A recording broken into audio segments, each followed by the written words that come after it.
Cette vidéo est la première d'une série de plusieurs vidéos que je vais mettre en place pour vous expliquer les différentes figures de style qui peuvent être présentes dans les textes, mais également dans les publicités, dans les images, etc. Nous allons commencer aujourd'hui avec l'hyperbole, qui est en fait une exagération. Donc, c'est une des figures de l'exagération qui permet de grossir d'une manière exagérée les caractéristiques d'une chose, les idées que l'on a, les sentiments que l'on ressent. Elle est souvent utilisée, mélangée avec d'autres figures de style et notamment avec la métaphore ou avec la comparaison que nous verrons dans d'autres fiches. Par exemple, lorsque l'on dit de quelqu'un que c'est un géant, on fait une métaphore, mais on fait également une hyperbole, puisque l'on grossit démesurément les caractéristiques physiques de la personne dont on parle. C'est quelque chose qui est utilisé également très souvent avec des superlatifs. On construit une hyperbole avec des mots qui expriment un degré très élevé. Beaucoup, extrêmement, le moins, le plus.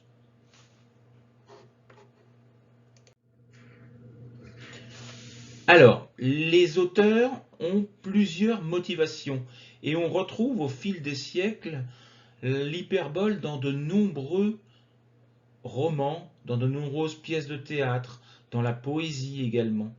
Mais l'hyperbole sert au départ à mettre en valeur d'une manière positive ou négative les caractéristiques d'une idée ou d'un sentiment. Donc l'hyperbole est apparue dans l'Antiquité, dans la littérature antique, elle était surtout employée dans les épopées ou dans le théâtre de l'époque pour mettre en valeur les attributs des dieux ou des personnages qui étaient présentés et pour permettre ainsi d'insister sur leur caractère surnaturel qui faisait d'eux des hommes au-dessus du commun des mortels. Cette figure a ensuite été reprise dans la littérature du Moyen-Âge. On la retrouve par exemple beaucoup dans la chanson de Roland. Et là encore, le but était le même, c'était mettre en valeur les héros. On la retrouvera beaucoup plus tard dans le registre polémique et satirique. Par exemple, La Bruyère, dans ses caractères, dit « J'entends Théodecte de l'antichambre, il grossit sa voix à mesure qu'il s'approche. Le voilà entré, il rit, il crie, il éclate. On bouche ses oreilles, c'est un tonnerre. » Voltaire l'utilisera très souvent également dans Candide, par exemple, quand il parle du plus beau des châteaux. On le retrouve également dans Corneille avec le Cid, où il dit nous partîmes 500 et par un prompt Rochefort, nous nous vîmes 5000 ou 3000 en arrivant au port. Donc là encore, tout ça, ce sont des hyperboles. De nos jours, l'hyperbole est très utilisée dans le domaine de la publicité. On veut convaincre les personnes que le produit que l'on vend est le meilleur parmi tous ceux du marché. Et c'est notamment une des publicités peut-être les plus connues des années 80, des années 1980. C'était une publicité pour une lessive qui disait qu'elle l'avait plus blanc que blanc. Et un comique célèbre de l'époque qui s'appelait Coluche avait fait de l'humour en disant « Mais c'est quoi cette couleur ?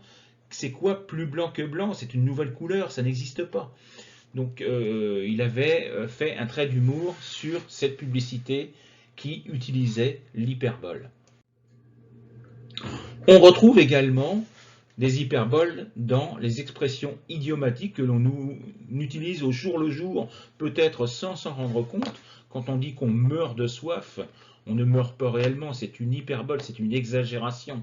Ou quand je dis que j'ai une tonne de travail à faire, on n'a pas une tonne de travail à faire, on a beaucoup de travail à faire, mais on n'a absolument pas une tonne de travail. Donc c'est de l'hyperbole. Nous allons voir maintenant quelques exemples d'hyperbole dans la littérature dans un premier temps, et ensuite nous verrons quelques expressions idiomatiques et nous verrons quelques images publicitaires qui utilisent l'hyperbole. Molière, par exemple, dans Tartuffe, dit « Ses moindres actions lui semblaient des miracles ». Voltaire, dans Candide, dit « Il prouvait admirablement qu'il n'y a pas d'effet sans cause et que dans le meilleur des mondes possibles, le château de Thunder ten Tronckh était le plus beau château et Madame la baronne la meilleure des baronnes possibles. » Donc vous voyez, il utilise plusieurs hyperboles dans la même phrase. Victor Hugo, dans Les Misérables, dit « C'étaient des hommes géants sur des chevaux colosses ». Ou Céline, Louis-Ferdinand Céline, dans Voyage au bout de la nuit, disait « Serais-je donc le seul lâche sur la terre ?» Musset, dans La nuit de mai, disait « Console-moi ce soir, je me meurs d'espérance ». Exagération, là encore, dans les sentiments. En voilà quelques autres. Sa peccadille fut jugée un cas pendable, manger l'herbe d'autrui, quel crime abominable. Comme si, en fait, le fait de manger de l'herbe était un crime.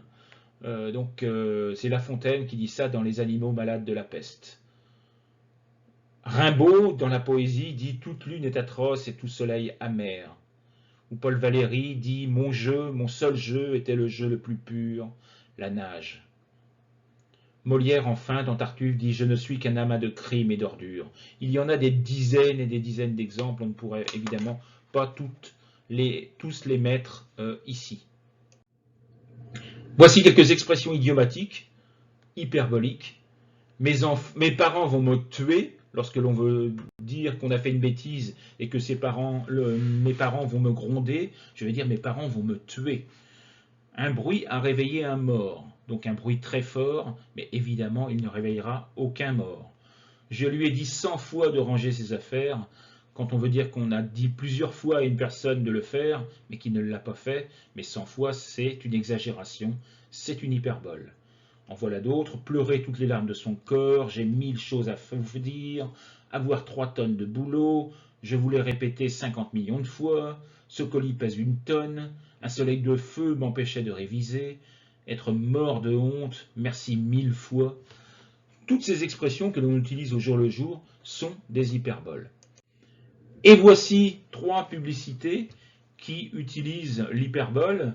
La première donc pour une marque de whisky ou de bière, je ne sais pas, Guinness, qui montre la force de la boisson, qui permet donc à l'homme de porter sa charrette avec le cheval à l'intérieur. Ou encore la publicité pour un appareil électronique qui résiste au temps, puisque son utilisateur est déjà un cadavre, que l'appareil fonctionne toujours. Ou, comme je vous l'avais dit, la lessive qui lave plus blanc que blanc.